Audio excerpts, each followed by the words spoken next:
دیا تھا. اور یہ تو پوری تاریخ ہے کراچی بیچنے کی, یہ تو پوری تاریخ ہے کراچی کے عوام اور بالخصوص مہاجر عوام کو بیچنے کی, جس کا مینڈیٹ لے کر ایم کیو ایم ہمیشہ پیپلز پارٹی سے سودے بازی کرتی رہی ہے. میں پوچھنا چاہتا ہوں کہ یہ مروڑ 2013 میں کہاں تھا؟ 2008 سے 2016 تک اقتدار میں رہے, بلکہ 17 تک رہے. پیپلز پارٹی کے ساتھ 5 سال صوبائی اور وفاقی حکومت, اور اس کے بعد بھی 2-3 سال تک صوبے میں موجود رہے. اسی دوران 2013 کا آرڈیننس آیا جس کے تحت ہمارے سارے اختیارات چھینے گئے. اسی آرڈیننس کی میں اور اس وقت کی حلقہ بندیاں بھی پراپر نہیں تھیں, لیکن ایم کیو ایم نے الیکشن بھی لڑا, اتحاد بھی برقرار رکھا, وزارتوں کے مزے بھی لوٹے, اور کراچی کے ایک ایک محکمے پر سندھ حکومت نے قبضہ کر لیا, بلدیاتی اداروں کو محروم کیا, اور ایم کیو ایم ان کی سہولت کار بنی رہی. پھر اس کے بعد ابھی بھی یہی سارا عمل جاری ہے. اور پھر اس کے بعد جب اسٹیبلشمنٹ کے کچھ لوگوں کو, جو پوری اسٹیبلشمنٹ کو بدنام کرنے کا سبب بن رہے ہیں, جو پوری پاک فوج کا جو انسٹانس ہے کہ ہم اے پولیٹیکل رہیں گے, اس کو سبوتاژ کر رہے ہیں اور اپنی مرضی کی جوڑ توڑ کر رہے ہیں, ان کی آشیرواد کے ساتھ یہ جو اکٹھ ہوا ہے, اس میں آپ ان کی لینگویج تو سنیں. ابھی تو جمع ہوئے ہیں تو یہ کہنا شروع کر دیا کہ ہم کیا شریف ہوئے کہ بہت سے بدماش ہو گئے, آ جاؤ اور بدماشی کر کے دکھاؤ, ہم موجود ہیں, دیکھتے ہیں تم کتنی بدماشی کرتے ہو. تم جن بنیادوں کے اوپر کھڑے ہوئے تھے, اب عوام نے تمہیں ٹوٹلی مسترد کر دیا ہے. اب تمہارا یہ کوئی منجن نہیں چلے گا. اب کوئی تم لوگوں سے نہیں کہہ سکو گے کہ ہم کراچی کے بڑے محافظ ہیں, تم صرف اپنے لیے ڈیل کرتے ہو. ذرا ایک ایک آدمی کے حساب تو دیکھو, تم تھے کیا, اور اس پارٹی کے آنے کے بعد اور اس مینڈیٹ کو بیچنے کے نتیجے میں تم کہاں کہاں پہنچ گئے. ملیشیا میں کیا لے لیا, دبئی میں کیا لے لیا, کچھ لوگ لندن میں ہوٹل خرید رہے ہیں, کچھ لوگ امریکہ میں ہوٹل چلا رہے ہیں, کچھ لوگوں نے یہاں سے اپنے آپ کو 60 گز کے اور 80 گز کے مکانوں سے عوام کو برباد کر دیا, اور خود ڈیفنس میں بڑے بڑے بنگلے بنا لیے, اور مکمل طور پر پیپلز پارٹی کے ساتھ مل کر کراچی کے اوپر اسی طرح سے شب خون مارتے رہے. تم مردم شماری کی بات کرتے ہو, پچھلی حکومت میں وفاقی حکومت میں موجود تھے اور وفاقی کابینہ کے ممبر تھے, اور اس وفاقی کابینہ نے مردم شماری میں کراچی کی گنتی آدھی کر دی. تم شریک جرم تھے اس چھرے کو گھونپنے میں جو کراچی کے لوگوں کی پیٹھ پر گھونپا گیا. تم کراچی کی بات کرتے ہو, کراچی کے لوگ تمہیں مسترد کر رہے ہیں اور تم خوف زدہ ہو. تم 3 مل جاؤ یا 10 مل جاؤ, کوئی فرق نہیں پڑتا, لیکن اگر تم نے کراچی میں بدماشی کرنے کی کوشش کی تو پھر شریف لوگ بتا دیں گے کہ بدماشوں کو کیسے روکا جاتا ہے. پھر پتہ چل جائے گا تمہیں, اور تمہاری اوقات بھی تمہیں پتہ چل جائے گی تم کیا ہو. اس لیے ایک دوسرے پر را کے ایجنٹ کے الزام لگانے والے, ایک دوسرے پر اربوں روپے کی کرپشن کے الزام لگانے والے, ایک دوسرے کے اوپر گھٹیا الزامات لگانے والے, پوری دنیا کے میڈیا کے سامنے بیٹھ کر گھر کی خواتین کو ڈسکس کرنے والے ایک ہو گئے ہیں. کس خوف سے ایک ہو گئے ہیں؟ یہ سوال تو سب سے بنتا ہے, کون ان کو ایک کر رہا ہے؟ کیوں اس پر ایکشن نہیں لے رہے ہیں وہ تمام ارباب اختیار کہ جن کے ماتحت لوگ یہ کام کر رہے ہیں؟ اور کیوں ان کو ایک کیا جا رہا ہے؟ یہ 10,000 بھی ایک ہو جائیں تو کوئی فرق نہیں پڑتا. اول تو 10,000 کیا, سارے مل کر جان لگا دی, ساری آشیرواد حاصل ہو گئی, اور الیکشن کمیشن پر 500 بندے نہیں جمع کر سکے. تو یہ تو آپ کی حیثیت ہے, اور آپ کہتے ہو کہ ہم احتجاج کریں گے اور الیکشن کو جو ہے کینسل. یہ سب ملی بھگت تھی پیپلز پارٹی کے ساتھ. میں مسلسل روز کہہ رہا تھا کہ پیپلز پارٹی جھوٹ بول رہی ہے, دھوکہ دے رہی ہے. یہ دونوں ایک ہیں, یہ نورا کشتی کر رہے ہیں, یہ خوف زدہ ہیں عوام سے, اور یہ الیکشن نہیں کروانا چاہتے. اس لیے اب ہم نے یہ فیصلہ کیا ہے کہ اب الیکشن کمیشن کے پاس جو خط گیا ہے سندھ حکومت کی طرف سے, قانونی طور پر کوئی گنجائش موجود نہیں ہے کہ اس کی بنیاد پر الیکشن کو ملتوی کیا جائے. اور چیف الیکشن کمشنر اس بات کا حق رکھتے ہیں کہ اس کارروائی کے اوپر وہ سو موٹو ایکشن لیں. ان کے بڑے اختیارات ہیں.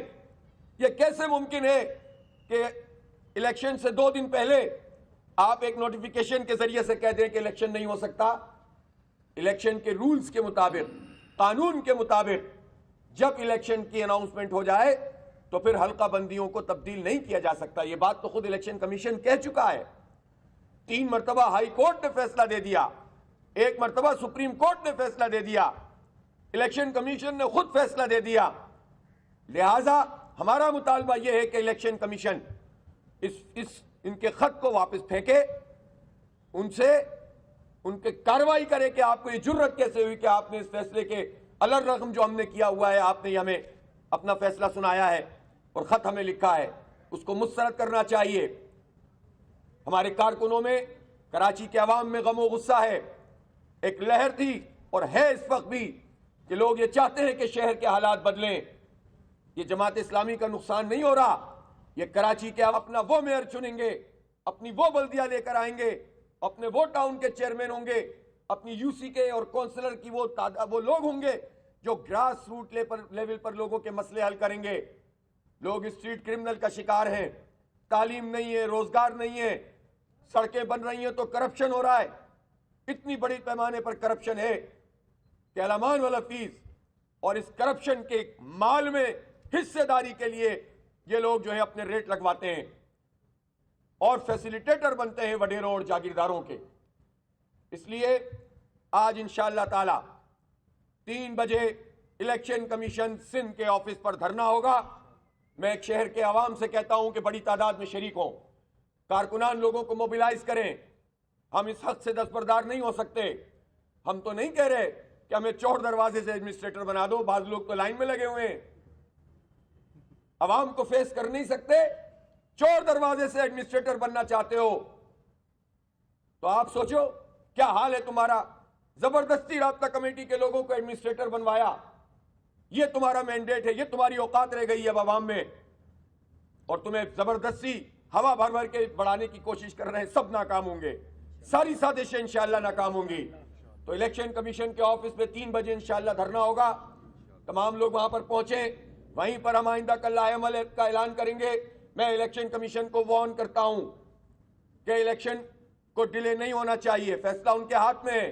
اگر انہوں نے یہ کام کیا تو قانونی جنگ تو لڑیں گے. یہ پھر جد و جہد سڑکوں کے اوپر ہوگی. پھر کراچی کے مختلف حصوں میں ہم بیٹھ بھی سکتے ہیں، ہمارے دھرنے طویل بھی ہو سکتے ہیں. پھر ہم سے حکومت آ کر یہ بات نہ کرے کہ ہٹ جائیں اور ہم آپ کی یہ بات مان لیں گے. جب تک آپ الیکشن کا اعلان نہیں کریں گے کہ یہ وقت پر ہو رہے ہیں، ہم اپنا احتجاج جو ہے وہ بڑھائیں گے آگے. اس لیے ہمیں یہ مت سمجھیں کہ بس آپ جو فیصلے کرتے چلے جائیں، غیر قانونی، غیر آئینی، کراچی دشمن، عوام دشمن، اس کو قبول کیا جائے گا. کیسے قبول کر سکتے ہیں؟ اور میں کارکنوں سے کہتا ہوں، بعض اوقات یہ لوگ چالیں چل کے اس جگہ پر لا کر رکھنا چاہتے ہیں کہ جس میں یہ کہیں کہ بھائی اب تو بالکل وقت ہی نہیں بچا، جیسا اسلام آباد میں انہوں نے کیا. کارکنان تیار رہیں. 1 گھنٹے پہلے بھی الیکشن بحال ہو تو 1 گھنٹہ پہلے بھی آپ تیار ہو کر پولنگ اسٹیشنوں پر بیٹھے اور عوام کو نکالیں. کراچی کے عوام تیار رہیں. ہم ان کی جنگ لڑ رہے ہیں، ان کے بچوں کے مستقبل کی جنگ لڑ رہے ہیں. الیکشن تو ابھی آیا ہے، ہم تو برسوں سے جد و جہد کر رہے ہیں. ہمیں مافیاز کا مقابلہ کرنے والے یہ سارے سودے باز ہیں جو کہ الیکٹرک مافیا کے ساتھ جڑ جاتے ہیں، جو مختلف قسم کے لوگوں کے ساتھ، مافیاز کے ساتھ مل کر عوام کا استحصال کرتے ہیں. یہ ساری پارٹیاں ایک طرف ہو جاتی ہیں. اس لیے ہم دستبردار نہیں ہو سکتے. آج 3 بجے الیکشن کمیشن سندھ کے آفس پر دھرنا ہوگا بڑا، اور وہیں پر ہم اپنے آئندہ کے لائحہ عمل کا اعلان کریں گے. ہم ایک مرتبہ پھر مطالبہ کر رہے ہیں کہ الیکشن کمیشن سندھ حکومت کی طرف سے بھیجے گئے اس خط کو واپس کرے، سو موٹو ایکشن لے، ان کے خلاف کارروائی کریں، اور اس پورے عرصے میں اپنا الیکشن کمیشن کے عملے کو کام جاری رکھنا چاہیے. یہ نہ ہو کہ بعد میں کہیں کہ صاحب ہمارے پاس تو لوگ ہی نہیں ہیں. الیکشن کمیشن پابند کرے کہ جب تک کہ یہ چیز واپس نہیں ہو رہی، ایک لمحہ بھی ضائع نہیں کیا جائے گا. جو پروسیس شروع ہو گیا ہے اس کو مکمل کیا جائے. الیکشن 15 جنوری کو ہوں گے انشاءاللہ، اور 15 جنوری کو انشاءاللہ عوام کی کامیابی ہوگی، کراچی کی کامیابی ہوگی. جماعت اسلامی کی کامیابی کسی فرد کی کامیابی نہیں. ہمیں مال نہیں بنانا ان لوگوں کی طرح، ہمیں جائیدادیں نہیں بنانی، ہمیں ہوٹل نہیں خریدنے، ہمیں جا کر بحریہ ٹاؤن میں پلاٹ نہیں پکڑنے، ہمیں جا کر جو ہے وہ قبضے نہیں کرنے، ہمیں گراؤنڈ پہ قبضہ نہیں کرنا، ہمیں چائنا کٹنگ ماسٹر نہیں بننا، ہمیں بھتہ خوری اور دہشت گردی نہیں کرنی، بوریوں پر بند لاشوں کا کاروبار نہیں کرنا، ہمیں خدمت کرنی ہے، خدمت، ہمیں عوام کے ساتھ رہنا ہے، ہمیں اپنے مستقبل کو آگے بڑھانا ہے، اس شہر کو اس کی شناخت دلانی ہے، اس شہر کو جن لوگوں نے مست کیا ہے ان سے اس کو چھڑانا ہے، اس لیے اس کی تیاری بھی کریں، اور 3 بجے انشاءاللہ الیکشن کمیشن سندھ کے آفس پہ ملاقات ہوگی۔ بہت شکریہ۔